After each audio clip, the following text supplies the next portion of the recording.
creatures of the night. It's your girl Tati. Let's talk about the last episode of this season. Oh my gosh, I can't believe we're at the last episode of Dark Side of the Ring, season 5, episode 10, Black Saturday, The Rise of Vince McMahon. This is one of the most important topics of professional wrestling, whether it's the dark side of professional wrestling or not. This is very important when we're talking about the history of professional wrestling and when things really shifted to, I guess, the McMahon era of professional wrestling. This episode I really did enjoy because it's not specifically about one person. It's about a specific event that took place in professional wrestling and the things that led up to it. And they also talk about some things after as well. Now, for this episode, we do have our favorite wrestling aunties, Jim Cornette and Dave Meltzer. We also have Gerald Briscoe, Tommy Rich, Nick Patrick, Ole Anderson's son, Brian, was also on here too. We had Bob Roop, and we also had the receptionist of Georgia Championship Wrestling, who was also giving interviews for this episode. Now, I do think it's really important to point out that this episode was filmed prior to Ole Anderson passing away. He passed away back in February. Now, we do have his son, Brian, who is giving, I would say, speaking on behalf of his father. And with the interviews that he was doing, based off everything that he was saying, he was really trying to paint his father to be a saint in this whole situation. Is that the case? No. However, I would say he's like the lesser of the evils involved into this situation. So I thought it was really interesting how he really was sticking to his guns and trying to make sure that his father looked the very best that he could possibly look in this story. And you guys already know he ended up passing away a few months after the show was actually filmed. And also Jim Cornette, while I'm not a fan of his opinions, when it comes to him talking about the history of professional wrestling, this man is so knowledgeable that it's absolutely insane. I really feel like he was one of the perfect people to be part of this episode. It really, really helped paint a picture of what was going on. We had all these other people except for Dave Meltzer, who was directly involved in what was going on with this particular story. But Jim really brought something special to this episode. So while I'm not a fan, Cornette, I do appreciate his wrestling history. That knowledge that he has, absolutely insane. I wish I knew like 1% of the things that he knew about professional wrestling. But let's get into this review. Now, you guys know about the NWA, the National Wrestling Alliance. Let's just say they're like the government of the wrestling world, and the territories are like the states of, NWA. Now, every year they have meetings where they talk about major plans, and they just pretty much make sure everything stays the way it's supposed to be within each territories. Now, outside this meeting, there's all these territories throughout the United States and Canada, and some islands as well, where they go ahead and go about their business and do their wrestling thing. Now, one of the most important people to talk about here in this episode is Jim Barnett. Jim Barnett was a promoter. He was an executive. He dabbled into politics as well. He helped professional wrestling thrive, and he was well liked despite being a gay man and people not liking that. He was very powerful, and he had very powerful people to back him up as well. This is a very key player in this whole freaking story. And I just love the fact that they spent a lot of time talking about him because he really changed a lot of things. He was pretty much sharing the same brain, if you will, with Vince McMahon in this whole story. Now, here we are, Georgia Championship Wrestling. They're super successful. They're on the TBS, and they have like 2 hours of wrestling, prime time on Saturday nights, where it's a #1 show throughout the nation, and they have the best time slot in terms of TV, in terms of pro wrestling especially, and Vince McMahon wanted that. Now, Vince McMahon already was sweeping through the territories, getting all these really big name wrestlers, and also buying out a lot of these territories. However, Georgia Championship Wrestling was standing tall for quite some time before Vince McMahon made his way over there. Now, Ole Anderson and the Briscoes, they had stocks within Georgia Championship Wrestling. They were making a lot of money. However, It's 1983, and money is missing. They're making a lot of money, but they're not seeing this money. Gerald Briscoe used to be one of those guys who would collect money from tickets, and the house would be packed, and they would make tens of thousands of dollars a night, but they were seeing just a small fraction of that amount of money, and they were wondering where the hell all that is going. And everyone started, spreading rumors that perhaps Jim Barnett was pocketing that money. Now, Jim Barnett, he gets on a fucking plane, goes to China, 'cause that's where he likes to have his suits be made. So he go over there and take care of business about his clothes. Now, while he's over there, Ole Anderson wasted no time and went to his office, broke in, that's supposed to be padlocked and dead bolted and all these things, just to make sure people don't get in. He gets in and he goes through all the books. He's looking at where all the money is going to. Now, what he gathered is that the money is going towards personal things for Jim alone. So anything to make Jim feel rich and comfortable and like a bad bitch, all that money was going towards Jim Barnett's lifestyle rather than it going to the wrestlers who are not getting fully paid or anyone else getting their money because he's taking it and he's spending it on whatever. Now, he gets all these proof and he goes over and gather people from the NWA and the stockholders. And he has a meeting without Jim Barnett knowing, obviously, because he's in China. And he says, look, he's embezzling money. We can't trust this guy. And we need someone who is going to, be in charge of things. And I'm just going to make it me. So he just makes himself be that new boss. And Jim Barnett has no clue about this. But then he returns and finds out what's going on. Now, what ends up happening is, obviously, they realize that Georgia Championship Wrestling is in a lot of debt because of Jim. So what happened was some guys went over to Jim Barnett's penthouse suite. Like, he just came from China, and they go and approach him, and he's already on his balcony, and they say, look, in case you don't want us to throw your ass off this balcony, you're not going to do anything about what's going on with Georgia Championship Wrestling. You're just going to step away and let Ole Anderson run things up in here. Now, nothing that he could really do, because at this point, Ole has already gotten to everyone's mind that Jim Barnett is the reason why they're not seeing the money that they should be seeing. So now everyone has been convinced, I guess, that, hey, Ole is the guy to pretty much have Georgia Championship Wrestling under new management. Now, while that's going on, Vince McMahon is looking for someone new to help the WWF go to new heights. And who does he recruit to help? Jim Barnett. So now, I think it's safe to say that Ole Anderson didn't know what he was up against, especially when Vinnie Mac and Jim Barnett went on over there to the National Wrestling Alliance meeting and told them that they didn't want to be part of it anymore, that they was going to be doing their own thing. Now, everybody was shocked. They had no clue that this was coming. Sure, Vince McMahon was sweeping through the territories or whatnot. However, Vince McMahon had actually been going to NWA meetings. He seemed to have different ideas, but he seemed to have still be a part of the National Wrestling Alliance. But now at this point, he is denouncing his involvement with the NWA and also taking Jim Barnett with him. Ole Anderson thinking, well, you know what, they can go ahead and do their thing over there. We have Georgia Championship Wrestling. We're doing our thing over here. Now, at some point, Vince McMahon Sr. and Jr. calls up Georgia Championship Wrestling, trying to see if they can buy them out. And obviously, they say no.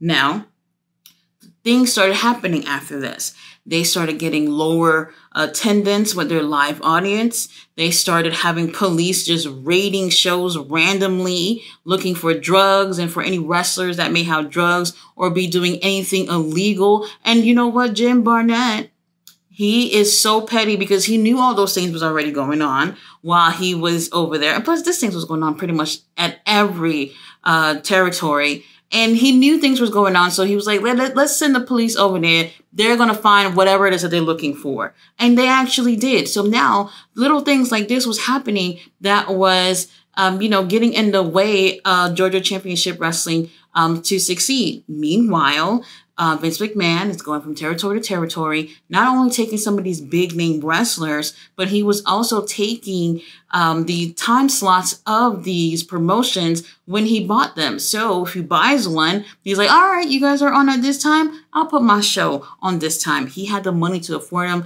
Most of these territories were going broke, especially since Vince McMahon already taken some of their big name wrestlers. So they had no money to truly fight Vince McMahon. So they took whatever Vince was offering them for the territories and they went about their business. Now, here we have Georgia Championship Wrestling. They're the last one standing in terms of having the largest TV distribution for professional wrestling.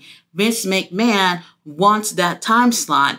They are on TBS, and they have a huge audience nationally. Vince McMahon knows that if he really wants to be successful with the WWF, he's going to have to take that time slot. Now, the person to help him do that, obviously, is Jim Barnett. Now, the territory itself was still popular despite losing money and despite losing their audience and despite losing some of their big-name wrestlers. The Briscoe brothers realized, we're missing some money and we're not getting paid the way we should get paid. Where's that money going? So what they end up doing is getting all the stockholders together to have a meeting. Now they tell everybody we're going to meet XYZ and we're going to talk about it without Ole. Now, right before that meeting's supposed to start, everyone bailed on them. So they end up going to a bar nearby where they were supposed to meet. And who shows up? Ole Anderson. And Ole's like, so you bitches thought that y'all was just going to have a meeting about me and what, throw me out? Now, they are feeling, a little surprised that Ole would come out. Obviously, people talked and he found out what was going on. So now he's just talking to the Briscoe brothers on their own. Now, they, let them know what they felt and said, hey, yeah, we've been losing money, but we still have money and everybody's not getting paid what they're supposed to get paid. Where is that money? Ole gives excuses and say, hey, look, we have money. We just don't have enough money to pay everybody. And once we start making over $100,000, then I can start paying people what they're supposed to be getting. Obviously, the Briscoes, they're not happy about this. But then Ole convinces them to make a deal. And he's just like, look, you guys seem like you're not interested with being stockholders anymore. How about we do this? If you guys end up wanting to sell your shares, you sell it to me or you sell it to one of the stockholders for Georgia Championship Wrestling, but no one outside of Georgia Championship Wrestling.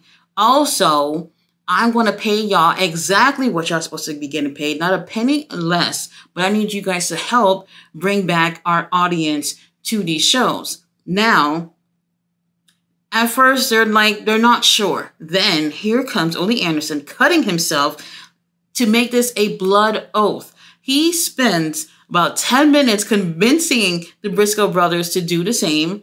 And Gerald was like, man, I am not doing this. This is not how I get down. But he ends up cutting himself as well. And they all start swapping blood and all that stuff to make this oath with each other. Now, the Briscoes hold their end of the deal by making them have a larger audience for Georgia Championship Wrestling. And Ole Anderson, for a while, was paying them exactly what they're supposed to get paid. And then after a while, stopped doing all that. And then the Briscoes said, to hell with this, we're over it. Now they go to Jim Barnett, who also still has shares within Georgia Championship Wrestling. What they do is they said, hey, this is our shares. Do you want to buy from us? He says, hell the fuck no, I don't. But I know someone who does. Now, who's he talking about? Vinnie Mac. Vinnie Mac flies the Briscoes over to wherever the hell he was at. They go over there. And the deal was originally that the Briscoes were going to sell their shares and Vince McMahon will end up having 51% of the company.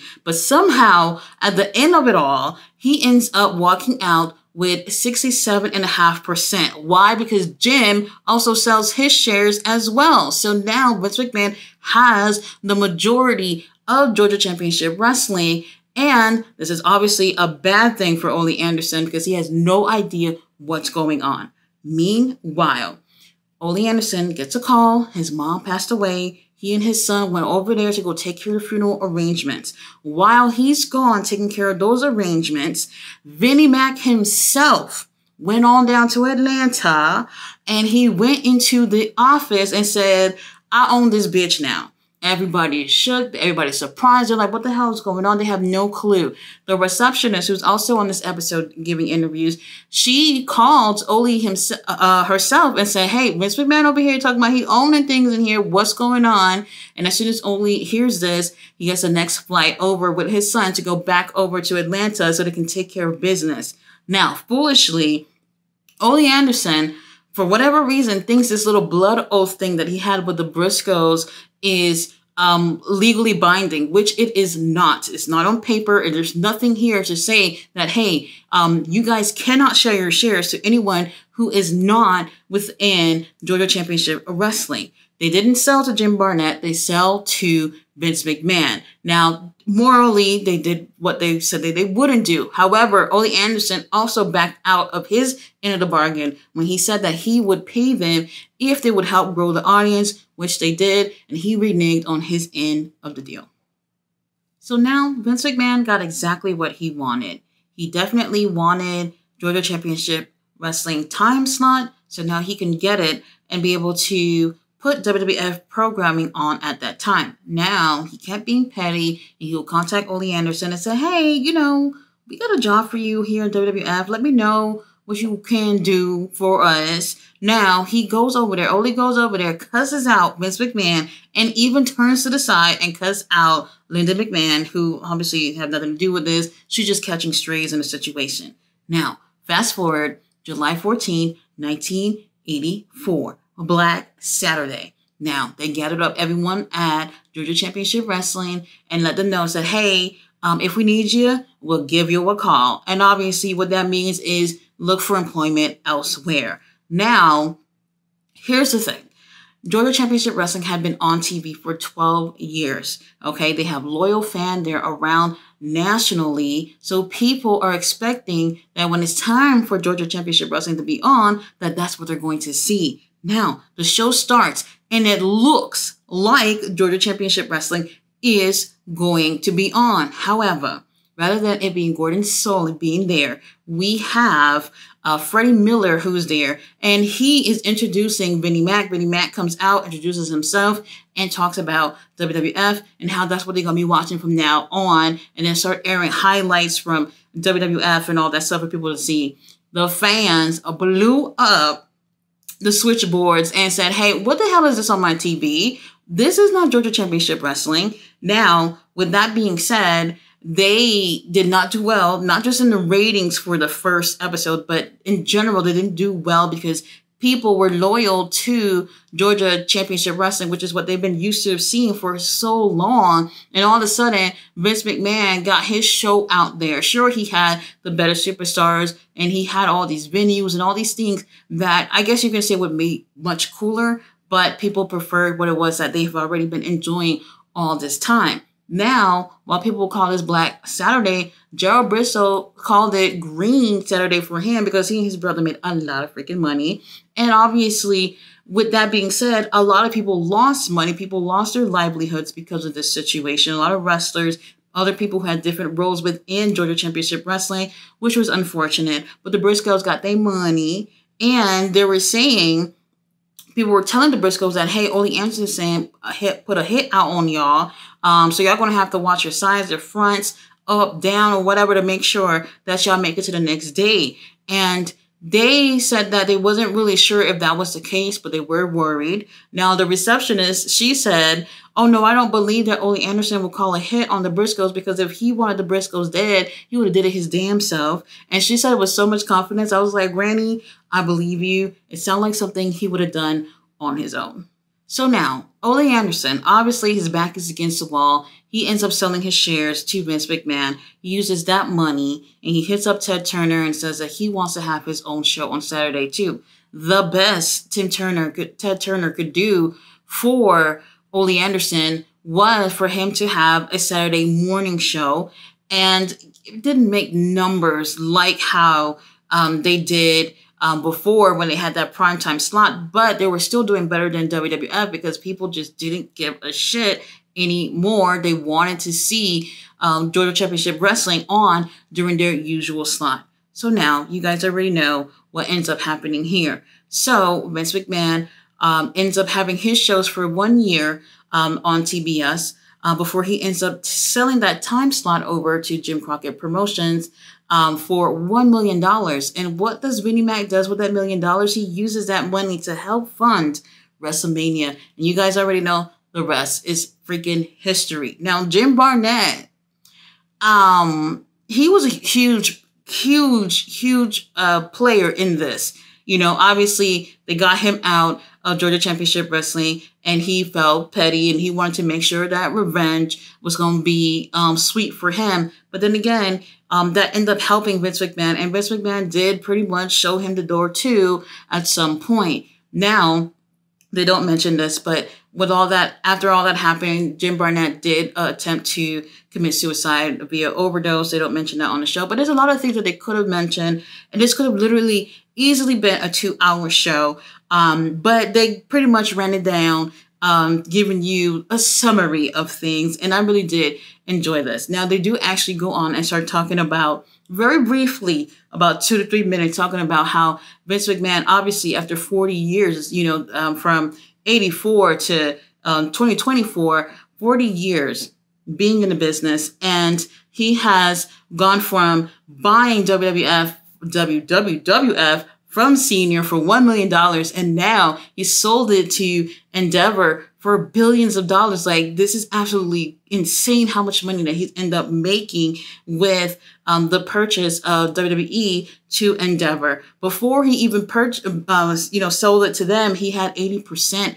And this is after they forced him out last year. He still had 80%, ended up selling it for a lot of money. Now his ass is in exile somewhere with $1 billion, wiping his tears or whatever. He's going to be good until the day he dies, regardless of whatever allegations there is against him. This was a really great episode. This, like I said, could have easily been 2 hours and we would have gotten way more information. And I think that information that it could have given would have really been a really great story to tell. Really great episode. Great way to end off the season. So if you didn't see it, go ahead and see it. I do recommend this episode. I still wish there was a little bit more going into this last episode of the season. We do have Who Killed WCW coming up in July, so watch out for that. I will be doing reviews on that. It is a 4-part episode, so for a whole month we'll be getting new episodes into that documentary, and I can't wait to see it. It looks lovely. And Ric Flair, stop crying about you not being on the show. If they really wanted someone incoherent, giving some recollections that they could barely remember for the documentary, they would have called you, but they didn't call you, so get over it. Guys, thanks so much for watching my review. I will see you guys for season 6, or watch all the other shit I got going on my channel. See you then. Bye.